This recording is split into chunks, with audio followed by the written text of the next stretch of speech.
1840년쯤에 영국에서 한 작가가 Drop it like a hot potato라는 문장을 최초로 썼다고 합니다.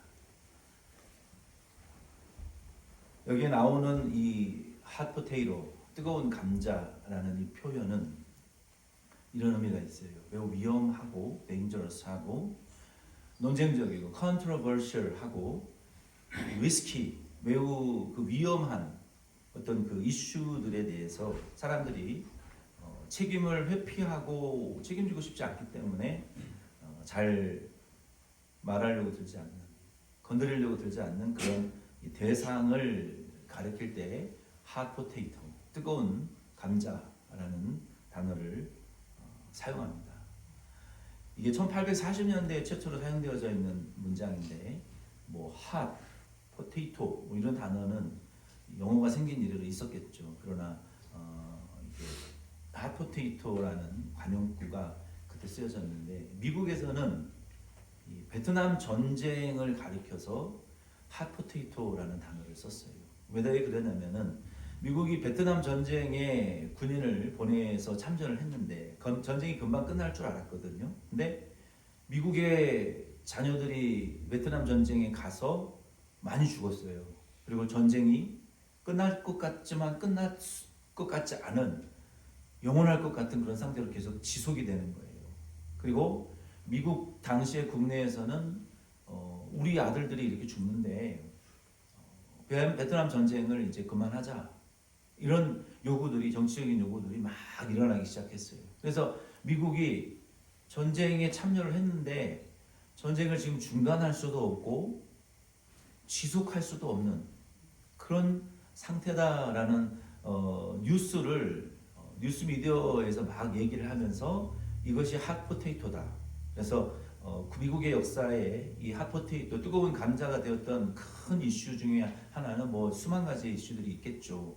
이 베트남 전쟁, 베트남 전쟁이 핫포테이토, 뜨거운 감자, 논쟁적이고 책임을 회피하고 싶어서 언급하지 않는 그런 아주 이 뜨거운 감자와 같은 그런 위스키한 논쟁적인 요소들. 그래서 이 교회에서는 우리가 되도록이면 그런 핫포테이토, 사회 정치적인 뜨거운 감자에 대한 언급은 서로에게 하지 않는 것이 예의를 지키는 것이다라고 말할 수가 있어요. 그렇죠? 한국에 가장 지금 뜨거운 논쟁이 되고 있는 것이 무엇입니까? 우리가 재미있게 말할 수 있는 이슈가 저 조사를 해보니까 5가지 정도 뜨더라고요. 근데 한 가지로 우리가 말할 수 있는 것은 한국의 가장 큰 핫포테이토는 지금 무엇일까요? 집값입니다. 집값. 한국은 집값에 대한 문제를 어떤 정권도 잡지를 못하고 있어요. 지금. 아무리 유능한 정치인이 나와고 대통령이 되어도 집값 안정화는 불가능에 가깝습니다. 그래서 한국은 그렇잖아요. 서울에 집 한 채 사는 것이 꿈이에요. 그래서 연예인들도 한강이 보이는 집에 들어가서 사는 게 꿈이잖아요.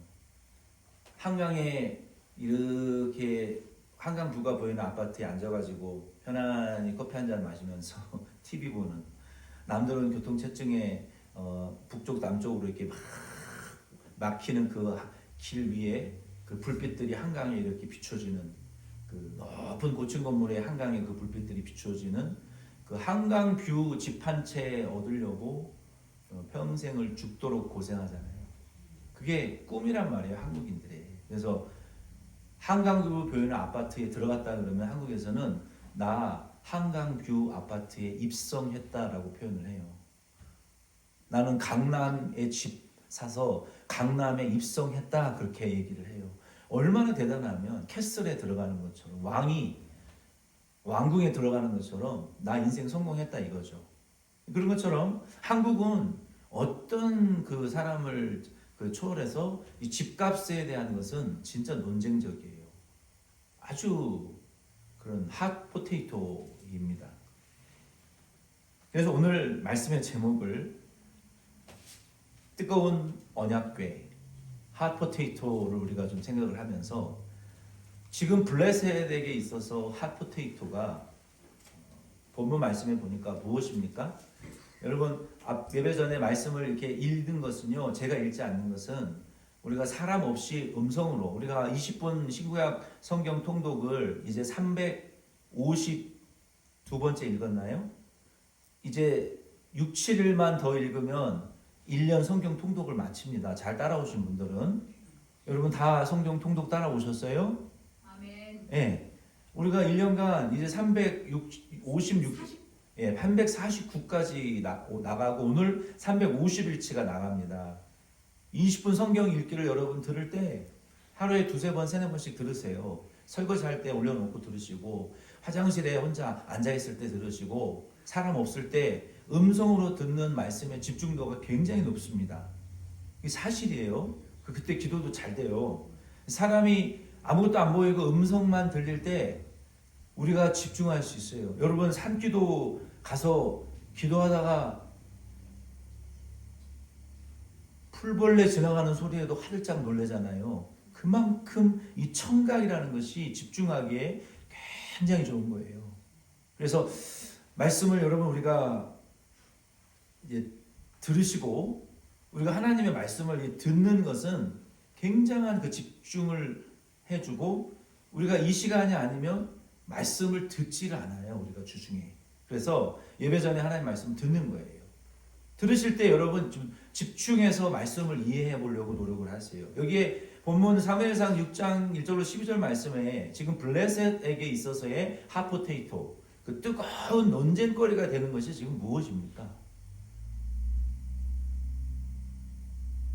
블레셋에게 지금 가장 위험한 게 뭐예요? 가장 논쟁적이고 핫포테이토, 여러분 뜨거운 감자, 이거 고구마 감자 딱 쪄가지고 솥에서 싹 뽑아서 먹을 때, 길거리에서 붕어빵, 뭐 계란빵, 뭐 다코야끼 이런 거 딱 부어가지고 딱 뽑아서 먹을 때 뜨거 해가지고 반 딱 쪼개가지고 불어가지고 막 이 식도가 딜 정도로 뜨겁지만 막 꿀떡꿀떡 먹을 때 그 쾌감 있잖아요. 그렇죠?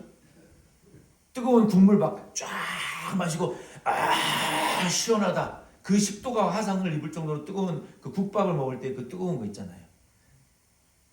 이 뜨거운 감자 막 당장 꺼냈는데 손에 들고 있을 수는 없지만 먹고 싶어 미치겠는, 이 이러지도 저러지도 못하는 그 뜨거운 감자가 지금 블레셋에게 뭐였냐는 거예요. 언약궤. 오늘 말씀의 제목이 그 뜨거운 감자와 같이 하나님의 언약궤가 들어왔는데 이거를 도대체 어떻게 해야 될 바를 모르는 거예요, 사람들이. 그래서 오늘 말씀의 제목은 뜨거운 언약궤라는 제목으로 사무엘상 6장 1절로 12절 말씀을 나눠보려고 합니다. 왜? 아니 블레셋 사람들에게 언약궤가 핫 포테이토, 뜨거운 감자, 이러지도 저러지도 못하는 대상이었는데 우리는 왜 이 말씀을 통해서 은혜를 받아야 되는가? 우리의 어떤 적용점을 찾아갈 수 있는가? 자, 사무엘상 4장에서부터 시작해서 6장 말씀까지 여기에는 이스라엘과 블레셋의 전쟁에 대한 말씀이 기록이 되어 있어요. 이스라엘이 블레셋과 전쟁을 했는데 이겼어요? 졌어요? 졌어요. 무엇을 빼앗겼어요? 법궤를 빼앗겼어요. 그 전에 하나님이 이스라엘에게로부터 이가봇 떠나가셨다라는 말씀이 나오죠. 이스라엘은 법궤만 빼앗겼을 뿐만 아니라 영적으로 하나님이 떠나간 민족이 되어버린 거예요. 교회에서 하나님이 떠나가 버린 것과 우리의 가정에서 하나님이 떠나가 버리신 상태와 같다는 거죠. 이런 상태에 빠졌고, 블레셋에게는 어떤 일이 일어나고 있었냐면은 그 법궤를 자기들의 신당에 모셔놨는데 그 신당이 팔다리와 목이 잘려가지고 땅바닥에 엎드려지게 되는 기이한 광경을 목격하게 되는 거예요. 그뿐만이 아니라 쥐가 출몰하고 독종이 일어나서 언약궤가 가는 곳마다 심각한 죽음이 발생하는 거예요. 이 언약궤를 갖고 오기는 왔는데 내보낼 수도 없고 가지고 있을 수도 없는 이러한 뜨거운 감자와 같은 존재가 언약궤가 되어버렸다는 거예요. 우리 역시 이 말씀을 통해서 우리가 생각해 봐야 될 점은, 우리가 예수 믿는 그 믿음에 대해서, 예수 믿는 것에 대해서 지금 우리도 이러지도 저러지도 못하고 있는 상태, 온전히 믿는 것도 아니고 안 믿는 것도 아닌 주저하고 있는 이 블레셋 사람들과 같은 상태에 빠져 있다면 아마도 우리의 믿음이라는 것도 블레셋에게 언약궤가 뜨거운 감자였던 것처럼 어쩌면 우리에게도 믿음이, 교회가, 사명이, 우리의 믿음 생활이 이러지도 저러지도, 믿는 것도 아니고 안 믿는 것도 아닌, 이러지도 저러지도 못하는, 사랑하는 것도 아니고 사랑하지 않는 것도 아닌 그 애매모호한 신앙생활을 우리가 계속 하고 있을 수 있다는 것이죠.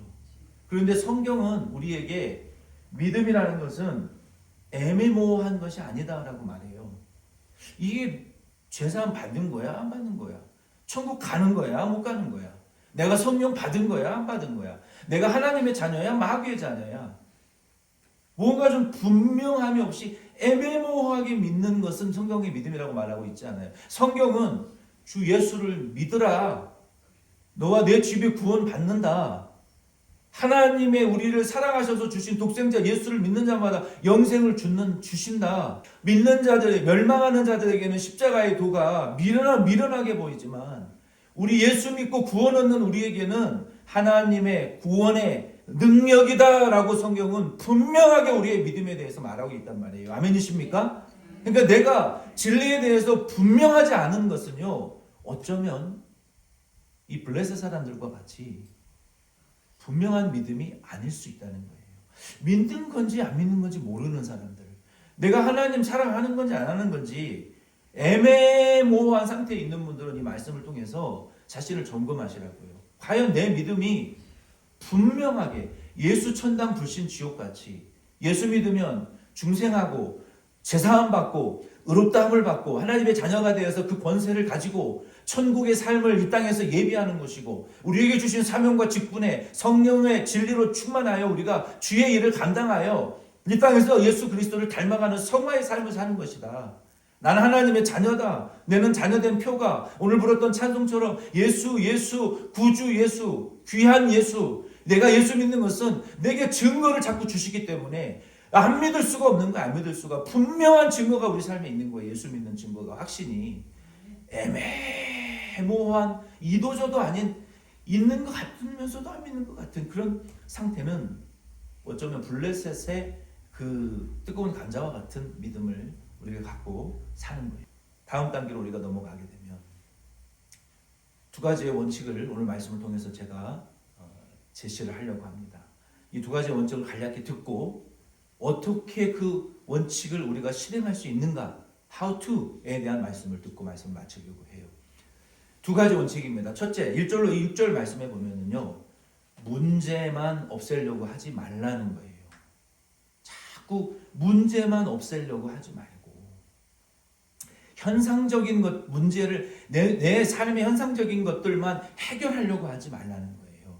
그건 믿음이 아니라는 거예요. 이게 1절 6절 말씀입니다. 두 번째 원칙은 무엇이냐면 운명이나 우연에 의존하지 말고 운명이나 우연에 의존하지 말라는 거예요. 이 두 원리를 통해서 우리 본문을 통한 하나님의 말씀을 좀 묵상해 보기를 원합니다. 첫째, 1절로 6절 말씀을 통해서는 따라해 봅시다. 문제를 없애려고 하지 말고 주 예수 그리스도를 믿으라. 예. 문제를 없애려고 하지 말고 주 예수 그리스도를 믿으라. 예. 이것이 첫 번째 원칙입니다. 1절 6절 말씀해 보면은요, 내용을 조금 살펴봅시다. 하나님의 언약궤가 4장에서 5장 말씀까지 보면은 아스돗이라는 블레셋의 성읍에 갔는데 재앙이 임했어요. 아스돗에서 가드라는 성읍에 갔는데 거기도 재앙이 임했어요. 가드에서 에그론이라는 재앙이 임했는데 거기도 재앙이 임했어요. 블레셋의 주요 도시는 5개인데 그 중에 3도시가 지금 망해가고 있다고요. 뭐 때문에? 법궤 때문에 지금 다 죽어나가고 있다니까요. 그래서 블레셋 사람들이 언약궤에 대한 위험성, 이 문제의 심각한 재앙의 심각성을 깨닫고 이게 하나님의 것이구나. 지금 하나님이 당신의 언약궤를 내보내라고 우리에게 사인을 주시는 거구나. 우리의 것이 아니구나. 언약궤는 하나님 것이구나. 이스라엘로 돌려보내야 되겠다라는 이런 각성을 주셨단 말이에요. 그래서 그들이 어떻게 해서든지 그 언약궤를 지금 내보내려고 노력을 했습니다. 그게 1절 6절 말씀의 내용인데 구체적으로 무슨 노력을 했습니까? 1절 6절 말씀해 보니까 그들이 두 가지의 조치를 취했어요. 이런 조치를 취한 거예요. 하나님은 우리가 이렇게 저렇게 달래주면, 우리가 이렇게 저렇게 하나님을 조금 뭐 예배도 드려주고 헌금도 좀 해드리고 봉사도 하는 척 좀 하고 교회 운동 안 나갔으니 교회 좀 나가는 척도 좀 해드리고 겸손한 척도 하고 눈물도 좀 이렇게 흘리면서 사람들 앞에서 손들고 막 소리내서 찬양하고 울고 기도하고 우리 하나님 좀 이렇게 달래주는 척 하면 하나님이 우리의 삶의 문제를 해결해 줄 거야. 그리고 우리의 삶에 좋은 결과를 줄 거야. 이런 식으로 하나님을 대했다는 거예요. 구체적으로 그들이 제안한 것은 우리가 언약궤를 그냥은 못 보내니까 우리가 하나님 앞에 좀 잘못했잖아. 하나님 지금 화가 나 있으니까 하나님 좀 우리가 달래드리자. 그래서 보니까 이스라엘 사람들은 그 제사를 드리더구만. 제사의 5가지 제사 중에 하나님의 제물에 대한 실수를 했을 때 드리는 제사가 속건제라는 제사가 있습니다. 속건제. 네. 이 속건제는 하나님에게 잘못했을 때 드리는 제사이기도 하거니와 형제에게 손해를 끼쳤을 때 손해배상을 드리는 제사의 성격이 강해요. 그래서 하나님 앞에 율법의 제사의 규례대로 제물을 잘못 드렸을 경우에는 성전이 정한 그 은 세겔의 가치가 있습니다. 지금은 미국의 이 커런시가 달러 커런시가 세계 경제의 기준이 되었잖아요. 그 당시에는 성전의 커런시, 성전이 정해놓은 그 커런시의 기준으로 화폐가 통용이 되었고 또 성전은 비싼 이자를 받았었어요. 그때는. 그래서 하나님 앞에 드릴 제물을 잘못 드렸을 경우에는 그 제물을 적게 드린 부분을 성전의 가치대로 계산해서 덜 드린 제물의 5배 20%를 더해서 하나님에게 어린 양으로 제사와 제물을 20%를 더해서 제사를 드려야 했었어요. 이것이 속건제의 성격이에요. 그리고 사람의 형제에게 손해를 끼쳤을 경우에는 내가 돈 빌리고 안 갚았어요. 물건을 깨뜨렸을 경우에 그 물건의 20%를 보태서 드리면서 하나님에게 어린 양의 제사, 손해배상의 제사를 드리는 것이 속건 제사였단 말이에요. 그래서 이 블레셋 사람들이 그것을 지식을 갖고 있었기 때문에 아마도 그러한 형태의 하나님께 채권 제사를 하나님에게 잘못했으니까 이 벌궤를 돌려보내면서 드려야 된다라고 그렇게 말한 것은 겉으로 보기에는 믿음인 것처럼 보이지만요. 그 사람들의 속내에는 야, 우리가 하나님 좀 화나게 했으니까 좀 달래드리자. 마치 귀신을 달래듯이 이방 신을 달래듯이 우리가 종교 생활을 좀 해드리자. 예배도 드리고 교회도 나가고 목사님하고 악수도 하고 봉사도 하고 그러면 우리의 삶에 좋은 복이 올 거야. 만약에 저와 여러분들이 이런 마음으로 예수를 믿고 교회에 나오신다면요. 엄밀히 말하자면 그것은 믿음이 아닙니다. 여러분 교회 오실 때 하나님 달래드리러 나오시는 거 그거 하나님 원치 않습니다. 예수 믿고 하나님 사랑하기 위해서 나오는 거예요. 아멘이십니까? 아멘. 블레셋과 똑같은 거예요. 그런 믿음으로 나온다면. 그리고 그들이 4절 6절에 보니까 주술적인 신앙으로 주술적인 행위로 하나님을 좀 달래보려고 했어요. 그러니까 귀신을 섬기는 자들의 특징이에요. 당시에 쥐가 공격을 했어요. 쥐떼가 출몰을 해서 사람들의 몸에 독종이 막 독한 전염병들이 막 일어나기 죽어나가기 시작했거든요. 그래서 그 당시에 이 주술적인 블레셋의 그 미신 행위가 있었는데 이런 거예요. 쥐가 나타났으니까 쥐의 형상을 만들고 몸에 독종이 생겼으니까 독종의 형상을 만들어서 저 멀리 내보내면 우리나라에 쥐도 떠나고 독종도 떠난다. 이런 주술로 하나님을 달래려고 하는 하나님을 그런 식으로 대하는 거예요. 하나님에게 금은 보화를 드린다고 금으로 쥐의 형상을 만들어 드리고 독종의 형상을 만들어 드린다고 하나님이 달래지시는 분이 아니에요. 우리가 하나님께 예배 드리는 거 하나님의 진노를 달래기 위해서 드리는 거 아니고요. 우리가 하나님 앞에 예물 드리는 거 내 생활에 복 좀 달라고 구걸하는 거 아닙니다. 아멘이십니까? 네. 만약에 그렇게 예수 믿는다면 블레셋의 이방 주술적인 행위밖에 안 되는 거예요. 이 사람들은 우리의 삶에 이렇게 하면 하나님이 좀 우리에게 좋은 결과를 줄까? 이런 태도로 하나님을 믿는 것은 이방 신앙이란 말이에요.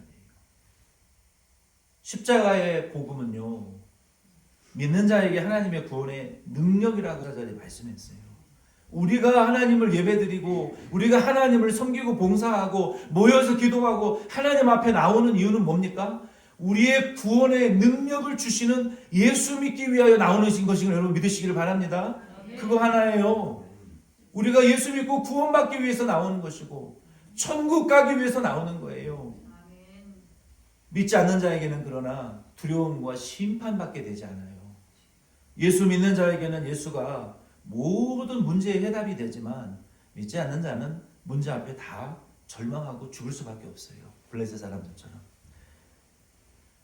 이것이 첫 번째 블레셋 사람들이 하나님 앞에 행한 잘못된 원칙이에요. 뭘 해서요? 문제만 없애려고 했지. 그 문제를 가지고 나타나신 하나님을 믿으려고 하지 않았어요. 문제보다 하나님은 크십니다. 문제를 해결하려고 하지 마시고 하나님을 믿으시고 예수님을 믿으시는 저와 여러분 되길 바랍니다. 그 문제는 해결되는 거예요. 왜? 그분이 문제보다 크시기 때문에. 두 번째 원칙은 뭡니까? 운명과 우연을 의존하지 말라. 운명과 우연을 의존하지 말고 어떻게 해야 될까요? 우리의 핫 포테이토와 같이 믿는 것도 아니고 믿지 않는 것도 아닌 것 같은 애매모호한 믿음을 바꾸기 위해서는 문제를 해결하지 말고 예수를 믿어라. 두 번째는 운명과 우연을 의지하지 말고 두 마리 암소에게 배우라. 두 마리 암소에게 배우라. 7절로 12절 말씀해 보니까 블레셋의 복술자들과 제사장들이 최종적으로 취한 조치는 이거예요. 새끼를 낳은 암소 두 마리가 있어요. 여러분 새끼를 낳은 암소는 찾아보니까 여러분 성경에도 그런 말씀이 있어요. 너희가 새끼를 잃어버린 고음이나 짐승을 만날지언정 미련한 자를 상대하지 말라라는 말씀이 있어요. 미련한 자는 그렇게 미련하다는 거예요. 영상에 보니까 콜로라도에서도 트레일에 걷다가 마운틴 라이언을 스팀봇이나 또 저기 베일이나 또 고음을 만난 사람들이 있더라고요. 그 동영상에 보니까 새끼를 데리고 있는 암콤을 만나는 것은요 진짜 무서운 일이에요. 숲속에서. 그럴 때 어떻게 해야 되는 줄 아세요? 몸을 이렇게 크게 만들어가지고 두 사람이 하면 더 효과적이래요. 자기보다 더 몸이 크면은요 소도 감정을 느낀다라고 과학자들이 말하더라고요. 개도 감정을 느낀대요. 그런데 인간의 것과는 다르지만 인간의 갖는 감정을 느끼고 교유하는 30개월 정도 아이의 지능과 감정을 느낀대요. 동물들이. 특히 개가. 이 소도 새끼를 낳으면요. 여러분 소가 우는 거 보셨어요? 뭐 이렇게 우는 게 아니라요. 겨울에 저는 소를 봤거든요. 막 논에서 놀고 있으면 저는 시골을 살 때 소들이 막 논밭에 올라가면서 가면서 똥을 싸요. 그리고 소가 울잖아요. 이렇게 울어요. 자기 주인한테 그렇게 운다니까요. 나 집에 들어가라! 밤에 해지면 울어요. 해그름판에서 전라도 사투리인데 해그름판에 잔잔한 그 풀을 뜯어먹다가 저녁 되잖아요. 겨울에는 막 입에서 막 이 미사하게 나와. 입김으로 울어요. 막 운다. 그리고 새끼를 데려가잖아요. 미친 듯이 울어요. 밤새도록 소가. 새끼 낳은 소도 엄마들처럼 새끼에게 젖을 안 먹이면 젖이 이렇게 땡땡하게 차가지고 전몸살이 온대요. 아파요.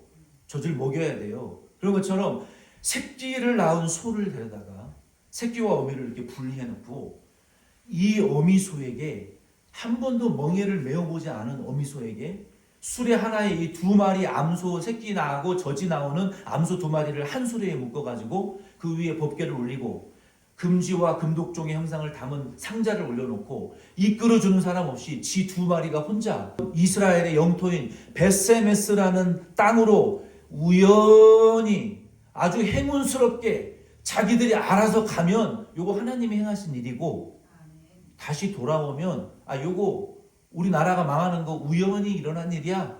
이렇게 믿자는 거예요. 이렇게 미련한 사람들이 이렇게 우연과 행운에 나라의 운명을 지금 거는 제사장들과 복술자들. 오늘 저와 여러분도 그렇게 혹시 사시는 분들 있으면 여러분 큰일 나요. 옛날에 우리가 옛날 옛적에 우리 할아버지 목사님들이 하던 거 있잖아요. 하나님 예수 믿었는데 당장 내일 어떻게 살까요? 모르겠네요. 오늘 아침에 출근을 할까요? 말까요? 모르겠더래요. 이쪽 길로 갈까요? 침을 택 뱉어가지고 딱 치니까 침이 오른쪽으로 튀니까 오른쪽으로 가더래요. 가보니까 낭떠러지더래. 우리의 신앙생활을 그렇게 하면 큰일 나는 거예요. 지금 외국의 블레셋의 목술자들과 제사장들이 지금 우연과 행운에 나라의 운명을 지금 거는 행동을 하고 있잖아요. 여러분 동전을 탁 던져가지고 동전이 이렇게 세워질 수 있습니까? 없습니까? 있지요. 왜 없어요? 억 번을 해보세요. 억만 번 중에 한 번은 세워줄 수 있어요. 그런 우연과 행운에 이게 하나님의 뜻이다라고 말하면서 믿는 신앙생활을 하는 분들이 생각보다 많다는 거예요. 어떻게 동전이 이렇게 서지? 야, 이거 하나님 뜻이다. 이건 신앙이 아니라고요. 아멘이십니까? 우연과 행운이 우연히 일어날 수 없는 일이 일어나더라도 그런 식으로 예수 믿는 것은 우연과 행운에 저와 여러분의 인생과 우리의 가족과 교회의 운명이란 말이 교회의 생사를 걸어서는 안 된다는 거예요. 성격 좋은 손은 혹은 매정한 손은요, 타조를 보세요. 알 낳고 품지도 않아요. 왜 안 품는 줄 아세요? 타조는 알을 낳아도 어떤 동물도 알을 깨먹을 수가 없어요. 망치로 두들겨 깨도 안 깨지는 게 타조 알이에요. 전기톱으로 잘라야 돼요. 그러니 뭐로 품어요? 호랑이도 이빨로 물어 뜯어먹을 수가 없는데 놔두면 알아서 새끼가 깨어나요. 그럼 무정한 새도 있단 말이에요. 소들 중에서도 새끼 낳고 이렇게 안 빨아주고 젖 안 주는 어미소도 있더라고요. 무정한 소도 있어요. 그러니까 10,000마리 중에 하나 새끼 있든 말든 젖 나오든 말든 잊어버리고 난 수레를 맸으니까 나는 내 길을 가련다 하고 직진하는 소도 있을 수 있잖아요. 새끼 때문에 하는 소도 있겠지만 무정한 소도 있다고, 미친 소도 있고. 우연히 일어날 수 있는 찬스가 있는 거예요. 근데 그게 하나님의 뜻이냐, 행운과 우연에 하나님의 뜻을 걸려서는 안 된다는 거예요. 그건 신앙이 아닙니다. 아멘이십니까? 이건 일어날 수 없는 일이 일어났다. 하나님의 뜻이다. 그렇게 하시지 말라는 거예요. 예수 믿고 기도하고 성령의 감화와 감동을 받으시라는 거예요. 이스라엘은 그 당시에 패배했고 언약궤를 상실했는데도 아무 행동을 하지 않았지만 최소한 블레셋은 하나님을 두려워는 했어요. 이게 이스라엘 민족이 이럴 수가 있어요. 아무것도 안 하고 앉아 있어요. 지금 블레셋은 두려워는 했다고요. 재앙 때문에. 두 암소 새끼들은요, 새끼들과 떨어질 때 그리고 멍에를 맬 때 울면서 하나님의 인도하심을 따라 바로 나갔다.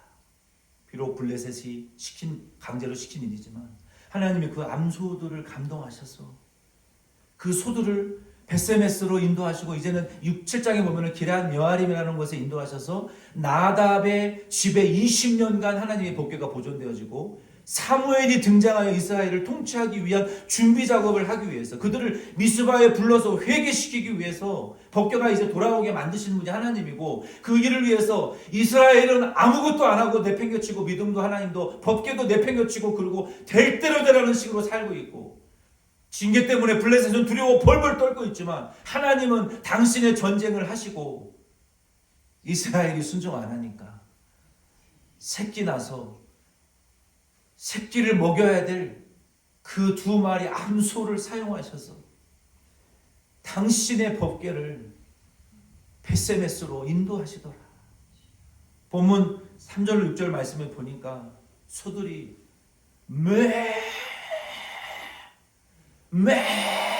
울었지만 좌로 우로 치우치지 않았다라는 것은요, 자기 새끼 생각 안 하고 비록 눈물이 나지만 앞에 하나 인도하시는 하나님의 천사의 인도하심을 따라 발람이 탔던 그 당나귀와 같이 예수님이 타셨던 당나귀 새끼와 같이 성경의 감동을 따라 새끼 생각이 나지만 벳세메스로 가더라. 얼마나 감동적인 암소들입니까? 얼마나 이스라엘은 하나님 내팽개치고 버리고 개의치 않는 하나님의 백성들 쓸 수 있는 사람이 없는 거예요. 하나님이 얼마나 쓸 사람이 없으면 동물들 하나님이 사용하시는 말이 지금.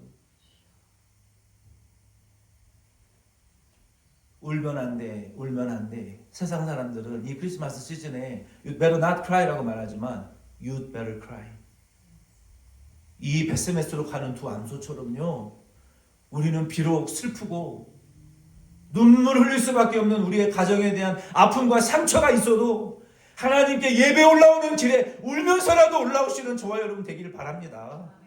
오른쪽 왼쪽 다투지 마시고 하나님 예배의 자리, 2026년에는 이 예배의 자리를 절대로 뺏기지 마시고 기도의 수요, 기도의 토요, 기도의 자리, 절대로 여러분이 섬기는 섬김의 교회의 자리, 찬양팀의 봉사의 자리, 통역의 자리, 친교의 자리, 나를 부르신 그 자리를 절대로 뺏기지 마시고 SMS로 올라가는 그 두 암소처럼 눈물 나고 가슴 아프지만 나를 이끄시는 저 성령을 바라보시면서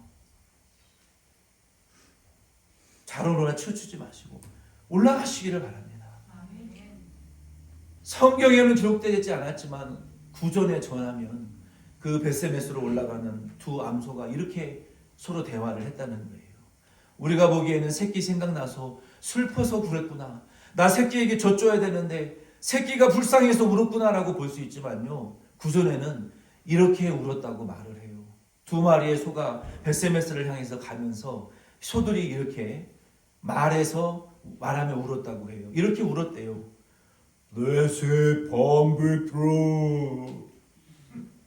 내 눈에는 보이는 하나님이 니들 눈에는 왜 안 보이냐? 우리를 이끄시는 저 하나님이 내 눈에는 보이는데 니들 눈에는 안 보이냐? 왜 안 보이냐? 니들은 우리 조상소부터 새끼소까지 맨날 잡아먹기만 하지.